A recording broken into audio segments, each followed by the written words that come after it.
मन को साधने की दृष्टि से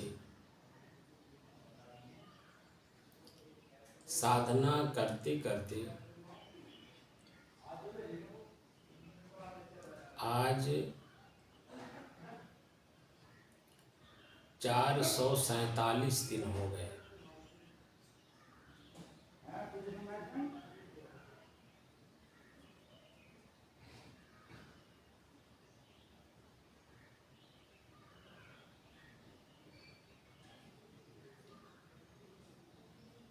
तारीख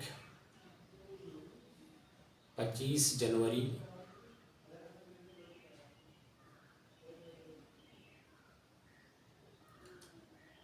2023। दिन बुधवार, प्रातः काल का समय।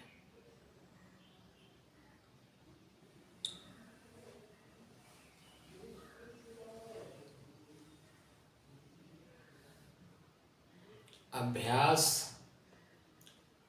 अपने ही श्वास को अपने से अलग होकर दृष्टा और साक्षी का अभ्यास करते करते अब ऐसा सहज हो गया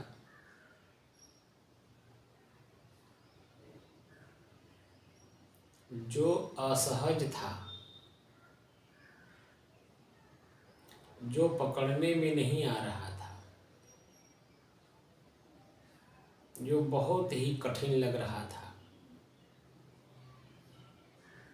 इसके बारे में सोच करके या सुन करके मन बहुत भयभीत होता था।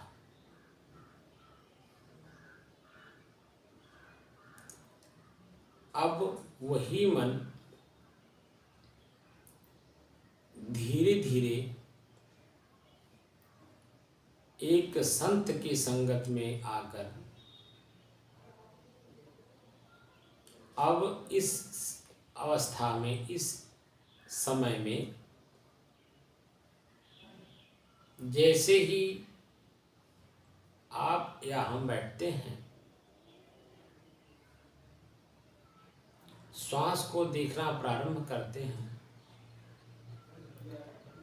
दृष्टा दृश्य का अभ्यास जैसे ही शुरू करते हैं,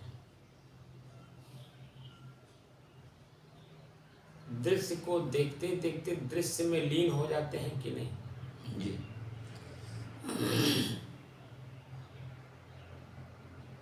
दृष्टा दृश्य को देखते देखते दृश्य दृष्टा में लीन हो जाता है, या यूं कहें कि दृष्टा दृश्य में लीन हो जाता है, क्योंकि दोनों की स्थिति एक हो जाती है।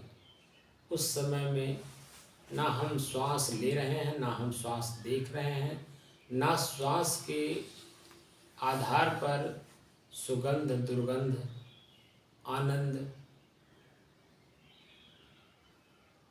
किसी भी प्रकार का खुजली, तनाव, खिंचाव, जो प्रारंभ में हम लोग देखना प्रारंभ किए थे, वो सब कुछ कोई दृश्य रह जाता है नहीं। एकदम सब धीरे धीरे छट जाते हैं, दृश्य दृष्टा रह जाते हैं, दृष्टा दृश्य में लीन, दृश्य दृष्टा में लीन। एक ऐसी स्थिति आ गई जहाँ किसी का कोई भान नहीं है, दृष्टा दृश्य को देख रहा है या दृश्य दृष्टा को दिखाई दे रहा है, ऐसी स्थिति नहीं रह जाती है कि रह जाती है नहीं।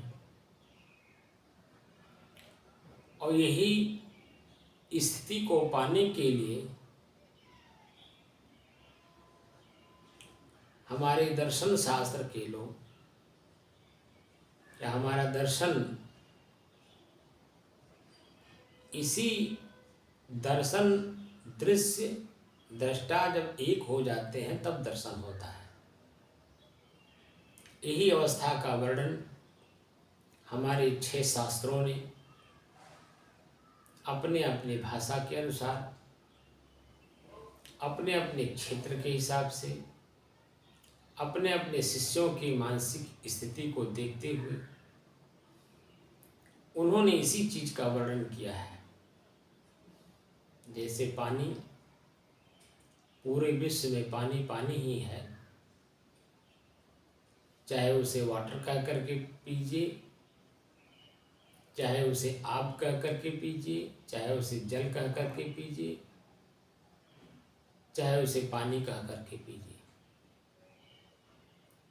पूरे विश्व में जल है ना जी, पूरे विश्व में मनुष्य ही तो पी रहे हैं।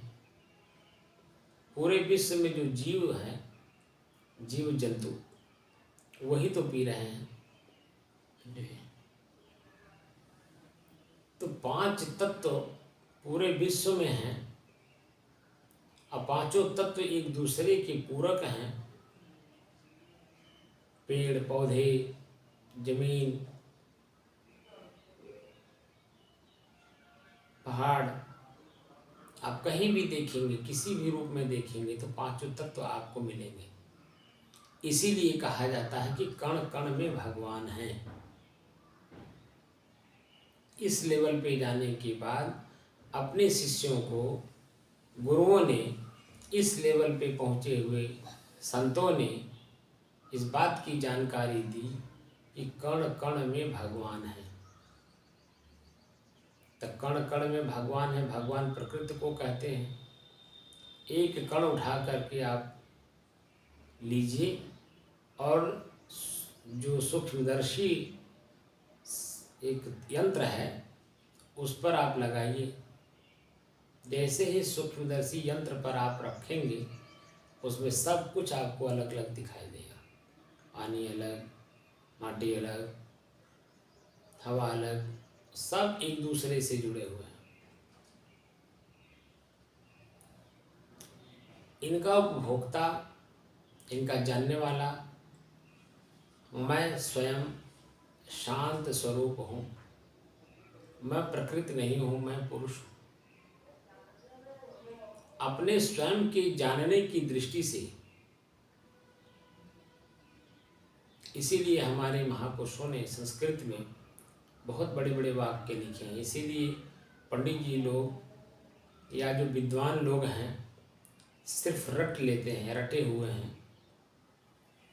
रटने से मन और चंचल हो जाता है। चंचल इसलिए हो जाता है, वो दुखी भी होता है कि मैं बहुत जानकार हूँ, मेरी जानकारी का लोग फायदा नहीं उठा रहे हैं।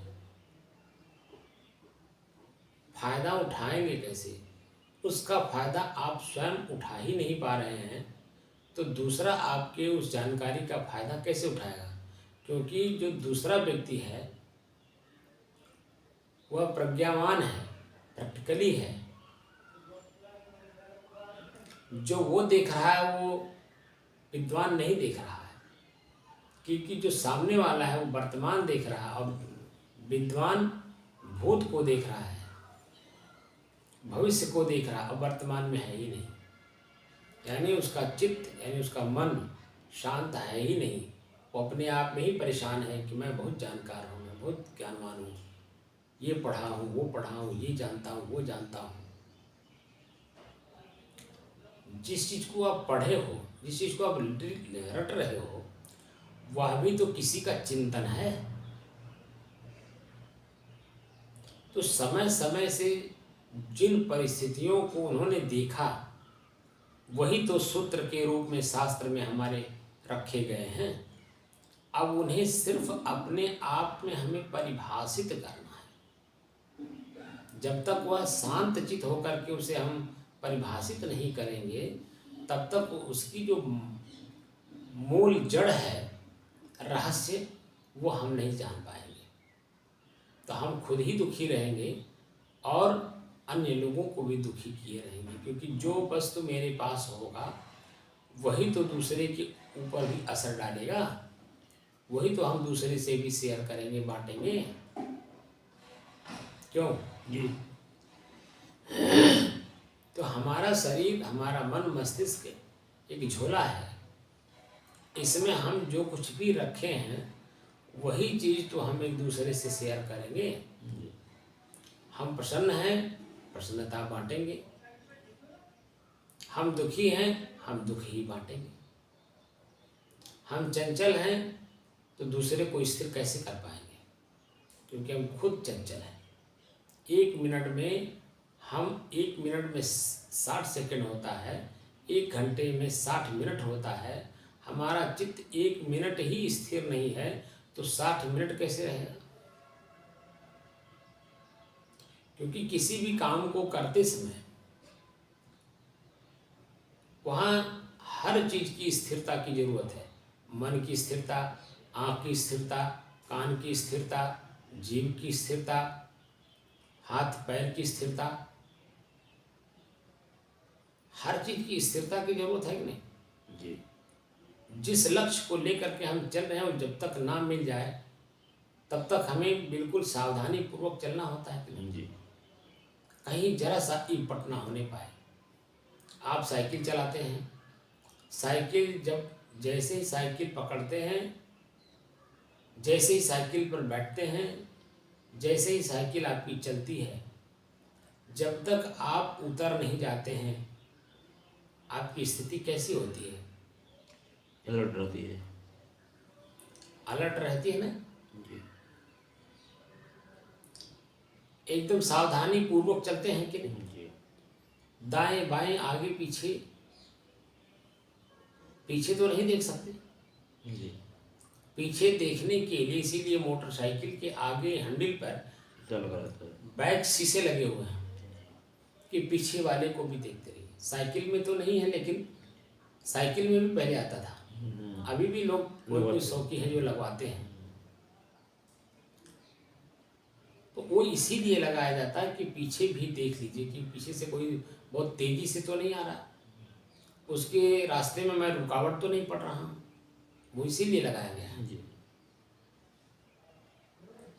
इसलिए क्योंकि जो साइकिल पर बैठा हुआ है, ड्राइव कर रहा है, वह चौकन्ना रहता है। आप देखेंगे आगे भी देखेगा, दाएं बाएं भी देखेगा, शीशे में देख करके पीछे भी देखेगा और सावधानी पूर्वक चलता है। जैसी वर्तमान की स्थिति होती, भीड़ में है तो भीड़ के हिसाब से चलेगा, बहुत धीरे धीरे। हल्का सा खाली पाया तो जैसा खाली पाया वैसा अपना एक गियर से दूसरे गियर में बदल लिया, धीरे धीरे चलता है। और जैसे खाली सड़क पाता है वैसे अपने रफ्तार में आ जाता है। यही स्थिति हमारे मन की है। जब हम किसी को लक्ष्य बनाते हैं, यम का मतलब होता है लक्ष्य भेदन। जिस लक्ष्य को आप पाना चाहते हैं, जिस मंजिल को आप पाना चाहते हैं, जिस दृश्य को आप पाना चाहते हैं, जो मन में कल्पना आपने की, उसी के नियम में जब तक आप सेट नहीं होंगे तब तक वो लक्ष्य आपको मिलेगा नहीं, क्योंकि उसमें एकाग्रता की जरूरत है। अंग्रेजी में उसी को कंसंट्रेशन कहते हैं। आपका मन कंसंट्रेट नहीं है, यानी एकाग्र नहीं है। ठीक है, सप्त की बात है। हम अंग्रेजी बोलें तो कहेंगे बड़ा जानकार है, बड़ा ज्ञानवान है। हम हिंदी में शुद्ध आपकी भाषा में अपनी बात को कहना चाहते हैं, समझाना चाहते हैं, वहाँ तक वो दृश्य दिखाना चाहते हैं, यहाँ तक कि हम अनुभव कराना चाहते हैं। तो आपकी अपनी भाषा में हम बोल रहे हैं। अंग्रेजी में पीस कहते हैं, हम हिंदी में शुद्ध कह रहे हैं शांति।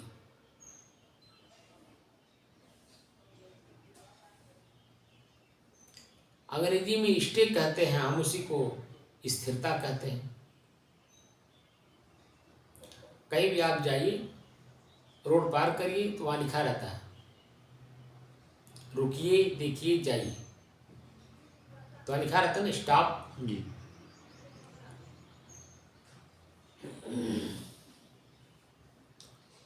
तो पहले रुकने की बात करता है, जब तक आप रोकेंगे नहीं, आप दाएं बाएं देखेंगे कैसे?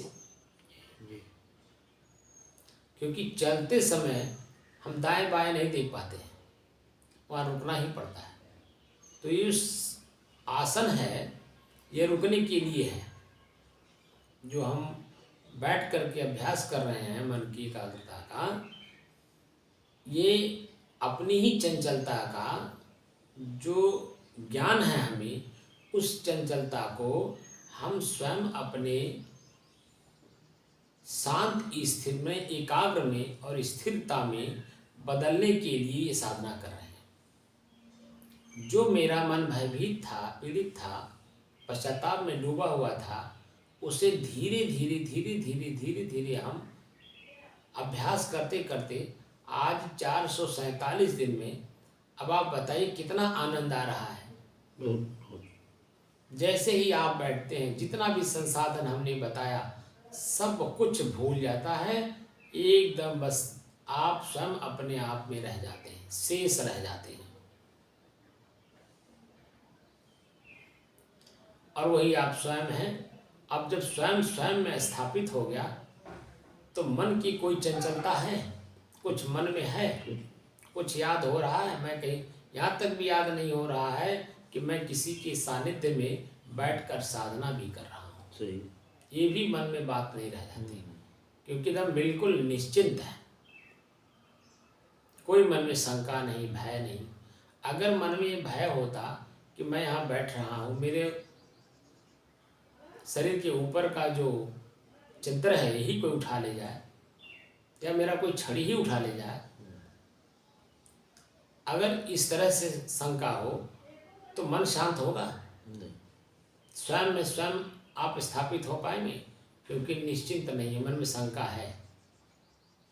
या आपको ये भी और सूक्ष्मता से ये भी महसूस हो जाए कि ये महात्मा हमारे साथ छल कर रहा है, तो क्या आपका मन शांत होगा? कहीं न कहीं मन में चिंता बनी रहेगी, और जब तक चिंता है मन स्थिर नहीं हो सकता। मन स्वयं अपने आप में शांत नहीं हो सकता। तो जब मन ही भी एकाग्र नहीं हुआ, स्थिर नहीं हुआ और शांत होने का अनुभव नहीं किया, तो जो चेतना है, जो स्वयं मैं हूँ, तो मैं हूँ, अपने आप में कैसे स्थिर रहूँगा, या अपने आप में मैं कैसे समाऊंगा, या मैं स्वयं स्वयं में कैसे स्थापित होऊंगा? बताइए। क्योंकि कहीं न कहीं किसी न किसी रूप से मन जागृत है, और जब मन जागृत रहता है तो निश्चित तौर पर वह भयभीत ही रहेगा, चिंतित रहेगा, चौकन्ना रहेगा, चंचल रहेगा।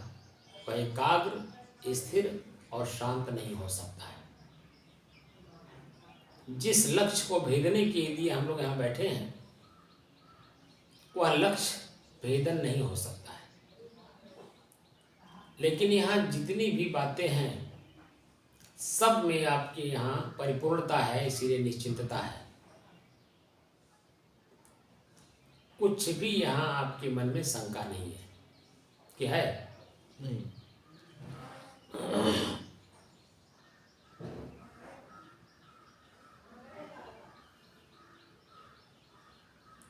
तो जो हम बाहर बोर्ड पर पहले ही लिख दिए हैं, संतोष सहज समाधि भरी।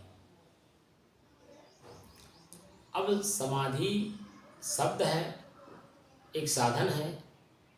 उस साधन का जो प्रयोग करता है वह साधक है, और साधन का जो प्रयोग कर रहा है साधक, साधन का प्रयोग करते करते, समाधि शब्द का प्रयोग करते करते वो स्वयं अपने आप में समाधिस्थ हो जाता है।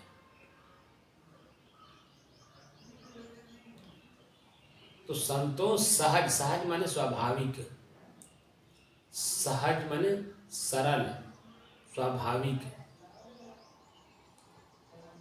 स्वाभाविक रूप से हमारा मन अपने आप में लीन हो जाए, एकाग्र हो जाए, स्थिर हो जाए और स्वयं में अपने आप में शांति का अनुभूति करे, इसी का तो अभ्यास किया जा रहा है। जी। अब अभ्यास करते करते अब समाधिस्थ हो जा रहे हैं कि नहीं? जी। मैं तो साधु हूँ, साधु बना हूँ इसी काम के लिए, मेरा तो वही जीवन ही है उसी काम के लिए। लेकिन आप साधु नहीं ना हैं, जी। आपका लक्ष्य मोक्ष नहीं ना है, आपका लक्ष्य अपने जीवन को जानना नहीं ना है। लेकिन जैसे ही आपके मन में जिज्ञासा हुई, आप संतों का सानिध्य किए, धीरे धीरे धीरे धीरे हमारे साथ बैठ करके आप उस चीज को जानने का जो प्रयास किए हैं, अब वह प्रयास सफल हुआ कि नहीं? जी। क्योंकि 2.5 घंटा 3 घंटा यहाँ मेरे साथ बैठ लेना सुबह शाम, जी। और घर पर अपने रात में बैठना, और इसी में अब आप अपने आप को मस्त कर ले रहे हैं, लीन हो जा रहे हैं, मन लग जा रहा है। अब इसी का ध्यान रखना है कि जो मैं प्राप्त किया हूँ मेहनत करके, जो मेरे से कभी अलग होने वाला नहीं है, मेरे से कभी बिछुड़ने वाला नहीं है, बल्कि मैं स्वयं वही हूँ। सोहम शब्द जो है वो वही तो है, सह अहम, वह मैं हूँ। सोहम शब्द को जब आप प्राप्त कर लिए, तत्व को आप अपने तत्व में स्वयं में स्थापित कर लिए, तत्त्वमसि, तत्व त्वम असि, तत्व जो तत्व है, तम तू, असि है, वह तत्व तुम हो। कौन से तत्व तुम हो? जो तुम खोज रहे हो, जो तुम बाहर खोज रहे हो तत्व को, वह तत्व तुम स्वयं हो। तत्त्वमसि शब्द का अर्थ होता है। अब जब बैठते हैं, श्वास को देखते हैं, श्वास को देखते देखते श्वास भी अदृश्य हो जाता है कि नहीं? क्या आपको अपने सर का ज्ञान है? मेरा सर सीधा है या नीचे झुका है? क्या आपको पता है कि मेरा श्वास तेजी से चल रहा है, उसमें आवाज आ रही, घर्षण हो रहा है, कान पास में है, सुनता नहीं, क्योंकि आप स्वयं अपने आप में लीन हो गए। ये जो आपके संसाधन हैं, इन संसाधनों का प्रयोग करना भूल गए, अपने आप में आ गए। जैसे आप अपने से बाहर होते हैं, वैसे ही आपकी सारी इंद्रियां जागृत हो जाती हैं। आँख देखने में लग जाती है, कान सुनने में लग जाता है, जीभ, हाथ, पैर सब अपने अपने कर्म में एक्टिव हो जाते हैं। उसी में आप उलझ जाते हैं, और उलझ करके उसी में अशांत हो जाते हैं। जो शांत की स्थिति आपकी स्वयं की है, ये बाहर बहिर्गत होते ही ये अशांत हो जाता है। और उसी शांति को आप बाहर आँख से देख करके करना चाहते हैं, कान से सुन करके करना चाहते हैं, जीभ से स्वाद ले करके करना चाहते हैं, तो उसमें मिलता नहीं है। जो उसमें वर्तमान मिलता है वो चंचलता होती है। भोजन करने से पहले भोजन करने की जो कल्पना करके हम लोग भोजन करने बैठते हैं, जैसे ही जीभ पर वो पड़ता है, उस कल्पना से विपरीत दिखाई देता है कि नहीं? और जैसे विपरीत दिखाई देता है, वैसे ही मन दुखी होता है कि नहीं? वह समय की जो मन की स्थिति होती है, वो स्वयं के सबके अपने अनुभव की है। जी जी। मैं शब्दों में कैसे बताऊं उसे? अनुभव कीजिए।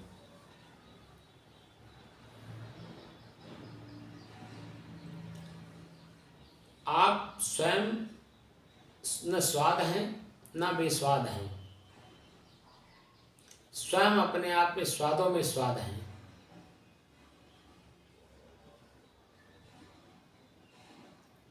तो स्वयं को स्वयं में जो स्थापित कर ले गए, जिसका हमें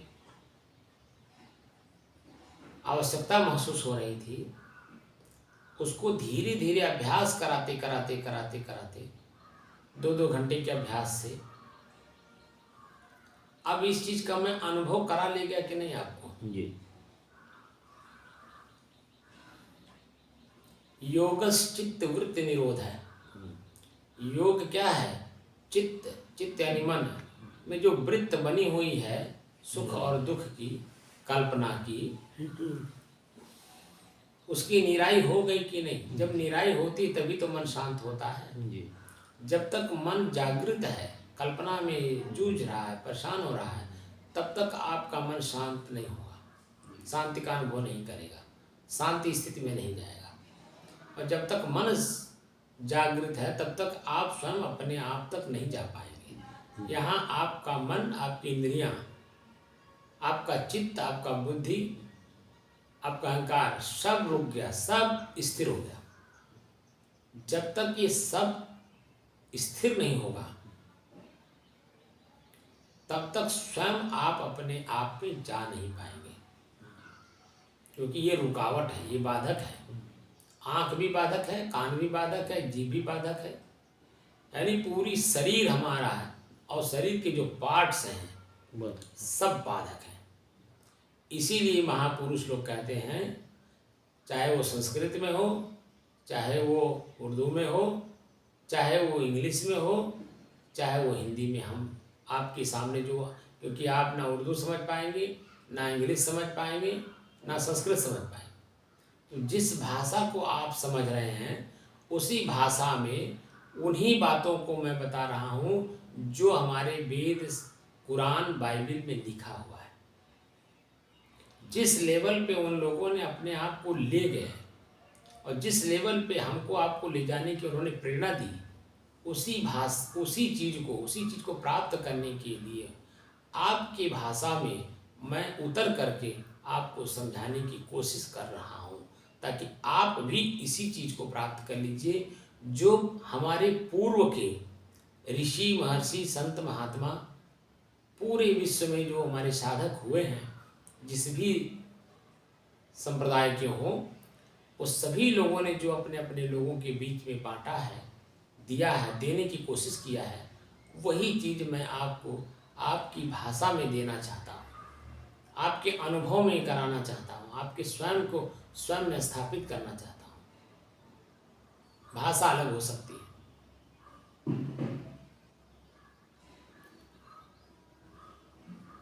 भाषा सिर्फ समझने के लिए होती है। जो हमारे मन में भाव है, हम अपने भाव को व्यक्त करने के लिए जो भाषा बोलते हैं, सामने वाला अगर उस भाषा को समझ जाए और हमारी भावना को समझ जाएगा तो हमारे विपरीत कार्य नहीं करेगा। लेकिन द्वंद्व कहाँ होता है, विपरीत कार्य कहाँ होते हैं कि मैं आपकी भाषा को नहीं समझ रहा हूँ, आप मेरी भाषा को नहीं समझ रहे हैं। बात को समझे? जी जी। मैं कबीर की ही भाषा बोलूं, सदुकड़ी भाषा, तो भी आप नहीं समझ पाएंगे जी। क्योंकि वह रट्टू विद्या होगा। उन्होंने जो रामायणी लिखी है, शब्द लिखे हैं, कहरा लिखे हैं, चाचर है, बेली है, ज्ञान चौतीसा है, विप्रमतीसी है, साखी है, हम उसको सिर्फ रट लिए और आपको बता दिए ऐसा लिखा है, कबीर साहब ने ऐसा कहा है, वेद में ऐसा लिखा है, कुरान में ऐसा लिखा है, हदीस में ऐसा लिखा है, शास्त्र में ऐसा लिखा है, उपनिषद में ऐसा लिखा है। तो लिखने ऐसा लिखा है, ऐसा हमने पढ़ा है, लेकिन उसे हमने जब देखा नहीं, उसे हमने जाना नहीं, उसे हमने छुआ नहीं, उसे हमने चखा नहीं, उससे हमें तृप्ति मिली नहीं, तो सिर्फ पढ़ लेने से, याद कर लेने से क्या हम तृप्त हो पाएंगे? नहीं। क्या सुन लेने से हम तृप्त हो पाएंगे? क्या हम कल्पना करने मात्र से तृप्त हो जाएंगे? तृप्त होने के जो साधन हैं उनका जब तक प्रयोग नहीं करेंगे तब तक स्वयं अपने आप में आप तृप्त नहीं हो पाएंगे, जिसको अंग्रेजी में वेरिफिकेशन कहते हैं। आपका अपना स्वयं का मन जब तक अपना स्वयं का शब्द प्राप्त नहीं करता है अपने आप में वेरीफाई नहीं होता, संतुष्ट नहीं होता है, चंचल बना रहता है। कौन है, क्या बोल रहे हैं, क्या कह रहे हैं, क्या खिलाना चाहते हैं, हम क्या खा रहे हैं, तरह तरह के प्रश्न आपके ही मन में होगा। लेकिन जैसे ही अपने अनुकूल पाता है, वेरीफाई कर लेता है, निश्चिंत हो जाता है।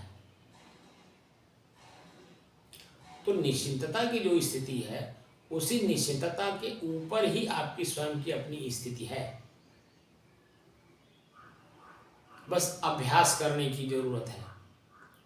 अभ्यास आप करते रहिए, चाहे जहाँ रहिए, जिस परिस्थिति में रहिए। मैं ये नहीं कहूँगा कि आप नहीं मेरे ही सानिध्य में रहिए, मेरे ही पीछे रहिए, मेरे इस हाल में ही बैठिए, नहीं, कहीं नहीं। आपको जानकारी दे दी गई, आपके जेब में रुपया रख दिया गया, अब स्वतंत्र कर दिया जा रहा है कि आप जो कुछ भी इस रुपये का प्रयोग करके खाना चाहते हैं आप खा सकते हैं, लेकिन उसका रिस्पांस तो आप ही को मिलेगा।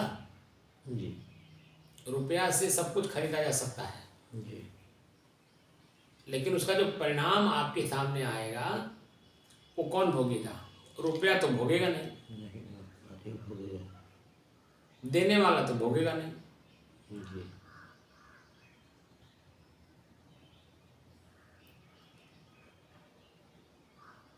तो जो उपभोक्ता है, वस्तु को ग्रहण कर रहा है, उसका परिणाम उसके सामने जब आता है तो चिल्लाता क्यों है, दुखी क्यों होता है, सुखी क्यों होता है? जो कि ना आप सुख है ना दुख है, ना आनंद की अनुभूति है ना पीड़ावान है, ना आत्मग्लानि है ना पश्चाताप है। आप तो इसको जानने वाले, इसको प्रयोग करने वाले,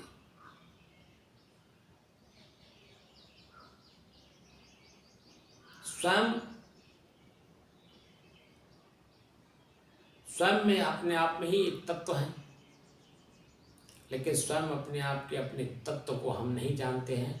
इसीलिए हम एक दूसरे का सहारा लेते हैं, सहयोग लेते हैं, और धीरे धीरे हम जान लेते हैं। जो इसके इच्छुक हैं, यहाँ तक आने वालों की लंबी लाइन नहीं है, बिरले लोगों में है जो कई जन्मों के संस्कार लिए हुए, माने कुछ रास्ता जो चलता है और रास्ता मान लीजिए अंधेरा हो गया, रुक गए, फिर जैसे सवेरा होता है फिर चल देता आदमी कि नहीं। जी पहले लोग पैदल चलते थे जी तो जहाँ रात होती थी, शाम होता था, वहाँ रुक जाते थे कि नहीं। जी लेकिन जैसे सवेरा होता था वैसे चल देते थे कि नहीं। जी अब जैसा मंजिल हो, जैसी दूरी हो, उसी के हिसाब से उनके रात कटती थी, दिन कटता था।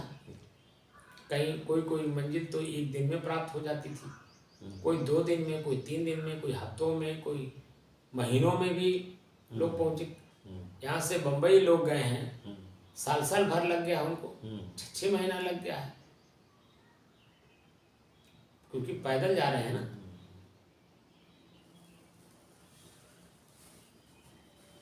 पैदल हमको चलना है, अपनी मंजिल को प्राप्त करना है, वहाँ संसाधन अगर प्रयोग कर लिए, हमारे ऋषियों ने जो संसाधन प्रयोग किया है, रास्ता बनाया है, उस रास्ते का जब प्रयोग करेंगे और रास्ते पर संसाधनों का प्रयोग करेंगे, तब जा कर के आप अपनी मंजिल को सुचारू रूप से, सही ढंग से, आसानी से वहाँ पहुँच जाएंगे। ज़्यादा मेहनत नहीं करना पड़ेगा, अलग से रास्ता बनाने की ज़रूरत नहीं, रास्ता बना हुआ है, बस उसमें जो संसाधन है चलने वाले सड़क पर, उसी का प्रयोग कर लीजिए। आप पैदल ही चलें, सड़क चलें तो आसानी से पहुंच जाएंगे कि नहीं। और उस सड़क पे आपको हर चीज़ मिलेगा। कुछ दूरी पर आपको नल भी मिल जाएगा, कुछ दूरी पर आपको दुकान भी मिल जाएगा, कुछ दूरी पर विश्राम करने वाले लॉज भी आपको मिल जाएंगे। ढाबा भी मिल जाएगा, दुकानें दुकानें मिलेंगी, जहाँ जो कुछ खाना हो, जो आपकी इच्छा अनुसार है वो भी मिल जाएगा। आप सड़क सड़क से चलते जाइए, पैदल जाइए, लेकिन सड़क सड़क जाइए। भले थोड़ा समय लगेगा, लेकिन समय समय से सब कुछ मिलेगा। लेकिन उसी सड़क पर आपको साइकिल मिल गई तो पैदल से तो जल्दी पहुँचेंगे।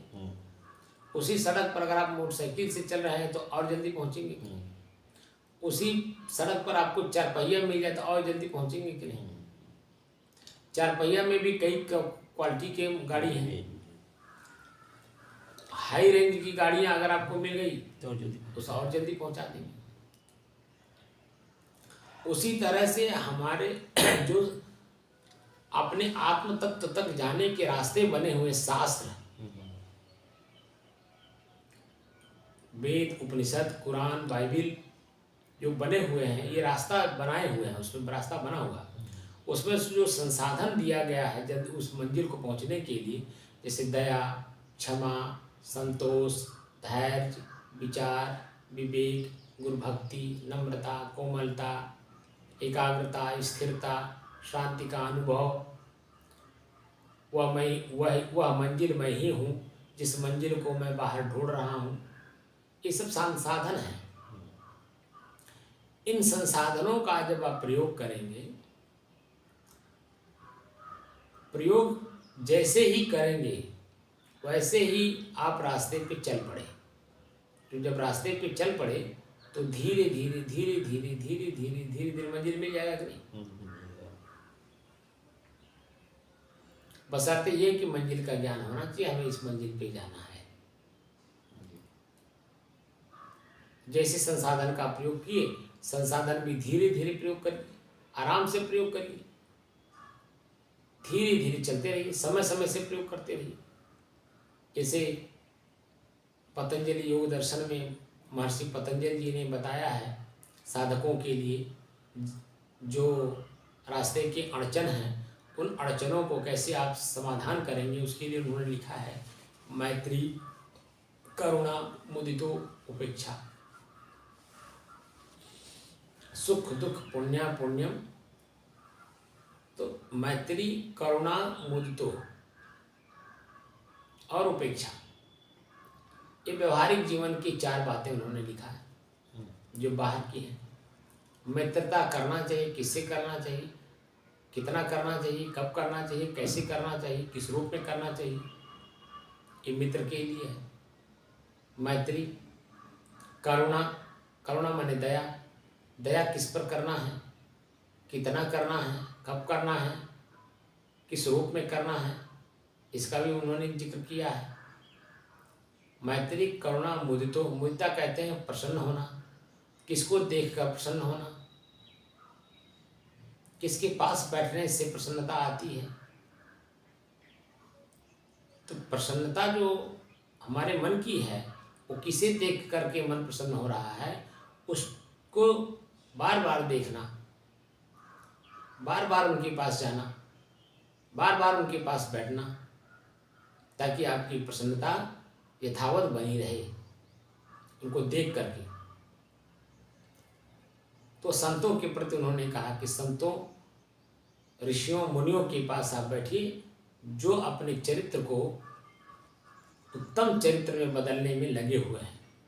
आँख उत्तम दृश्य को देखने में लगा हुआ है, कान उत्तम शब्दों को सुनने में लगा हुआ है, जीभ उत्तम शब्दों को पढ़ने में लगा हुआ है, बोलने के लिए भी उत्तम शब्दों का प्रयोग करता है, हाथ पैर भी जो संसाधन है ये भी उत्तम कार्य में लगे हुए हैं।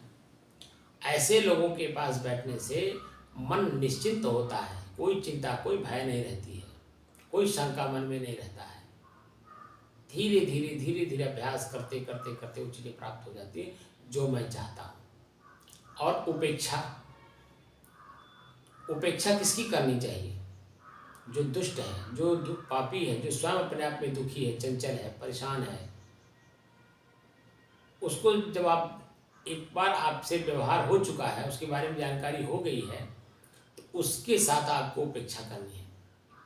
यानी वो सामने पड़ जाए रास्ते में तो सिर्फ राम राम करना है, उससे हाल चाल नहीं पूछना। जैसे ही हाल चाल पूछना शुरू करेंगे वो आप अपने अपने ही भाव में वो लपेटना शुरू कर देगा। वह उससे ना मित्रता करने की जरूरत है, ना उससे दुश्मनी की करने की जरूरत है, उसे उपेक्षा कहते हैं। जिस व्यक्ति से, जिस स्थान से, जिस वस्तु से आपके मन में भय पैदा होता हो, मन चिंतित होता हो, शंका पैदा होता हो, आपका जो शांति का अनुभव है वो भंग होता हो, आनंद की जो अनुभूति आपकी जीवन में थी वह भंग हो रहा हो, पीड़ा में बदलने वाला हो, ऐसे व्यक्ति से, ऐसे स्थान से, ऐसे वस्तु से अपने आप को उपेक्षित रखिए।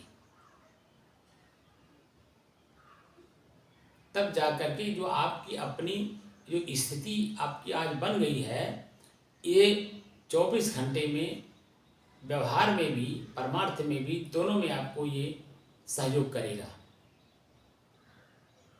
बात समझ रहे हैं? जी। यह स्थिति मृत्यु के पहले तक पूरा इसे पालन करना है। जरा सा भी इसको छूट देंगे, आपका मन भयभीत, पीड़ित, दुखित हो जाएगा, पश्चाताप में डूब जाएगा। जो सामान्य आदमी, सभी लोग उसी में डूबे हैं। आज असामान्य स्थिति जो आपकी बनी हुई है, ये असामान्य स्थिति भी आम आदमी की तरह सामान्य हो जाएगा और आप भी पीड़ित होकर के 84 लाख योनियों का चक्कर, मानव शरीर भी 84 लाख योनियों के अंतर्गत ही आता है। जी। जब जन्म होगा तो जन्म जो चाहे मनुष्य का हो, चाहे पशु का हो, चाहे कृमि का हो, चाहे कीट आदि का हो, जैसे ही शरीर को आपने छोड़ा तैसे 84 लाख योनियों का चक्कर लगाना आपको पड़ जाएगा। क्योंकि वासना रह गई, वासना पीड़ा में बदल गई, पश्चाताप में डूबा है, भयभीत है, दुखी है, पीड़ित है, इसी में होगा। इसलिए ये जो संतों के सानिध्य में बैठने से आपको जो प्राप्त हुआ है, इसे बरकरार रखना ये आपका अब परम कर्तव्य बन गया है। इसकी चौकन्ना होकर के रक्षा करना है। इसीलिए हमारे शास्त्र कहते हैं धर्मो रक्षते रक्षिता है। जो स्वभाव आपका है वह स्वभाव आपको अपने आप में अब जब प्राप्त हो गया है, धर्म स्वभाव को कहते हैं। तो स्वभाव जो आपका बना हुआ है, इस स्वभाव का रक्षा कौन करेगा? दूसरा कोई करेगा नहीं। अब हमें स्वयं की रक्षा स्वयं करनी है। अपने स्वयं की रक्षा हमें स्वयं करनी है। व्यवहार में भी स्वयं की रक्षा स्वयं करना होता है। अब परमार्थ में भी हमें जब जो चीज़ें जानकारी हो गई, हम उसी में स्थित हो गए, तो जो स्थिति हमारी बनी हुई है इसकी रक्षा कौन करेगा? दूसरा कोई तो करेगा नहीं।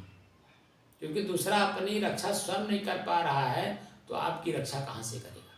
उसका मन तो खुद ही चंचल है, दुखी है, पीड़ित है, पश्चाताप में डूबा हुआ है, शंकाशील है। तो वह कैसे आपकी स्थिति को समझेगा?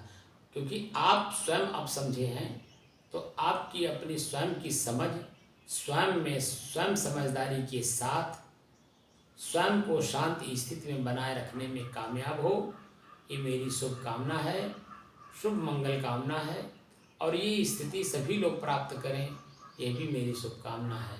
साहिब बंद कर दें।